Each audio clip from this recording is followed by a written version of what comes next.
one of the studio series, we're going to be covering universities and their courses, right? So that is the first step that comes when you're studying abroad. Like how did you do it? How did you select a university and like you plan to apply to that universities and you're very confident that I'm going to take this course. So how did you go about that? Correct. So for me, my focus was always clear. I wanted to pursue gender studies, and that was something which was extremely clear in my mind. So that is step one, right? Have a basic understanding on what course you would want to pursue in Canada. Then what you need to do is you need to kind of, it's just a matter of basic a Google search where you search for the universities in Canada or colleges in Canada which is offering your course. Always remember there are two kinds of colleges or universities. One are the government ones, and one category is the private colleges and private universities. Now, when it comes to ranking, when it comes to course selection, when it comes to the quality, it is mostly believed that public universities are slightly better than the private ones. Also, in terms of, we'll be talking about this a lot in the scholarship section, but the scholarships which are offered by public universities are some scholarships which are recognized. There are special set for Indian students. So, you might want to, like think about what college or what university you want to apply to. When you're doing the Google search, it's not just about the name of the university. You also need to think about what province the university is situated in. What is the ranking of the university? Also, what are the courses that they're offering in the university? When we talk about courses, there are two kinds of courses. At least for gender studies, I encountered two kinds of courses. Okay, one was a research oriented or the thesis courses, and the second was a course intensive option, which is without thesis.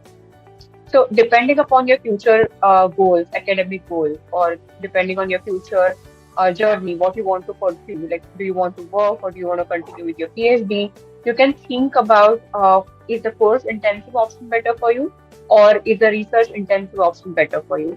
And then you can decide.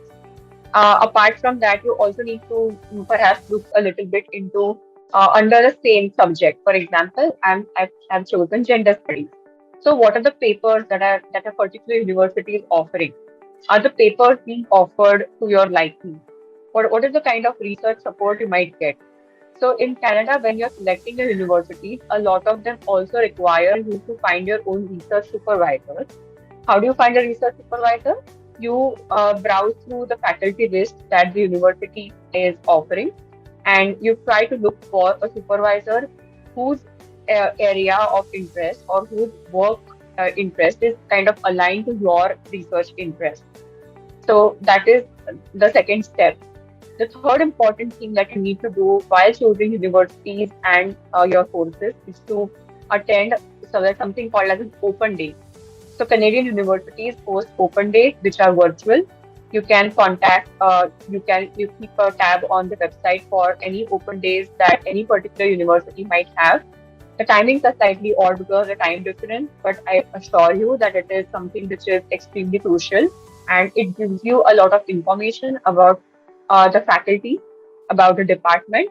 You can also interact with some of the students who are currently studying at the university, pursuing your course, and you can ask them questions.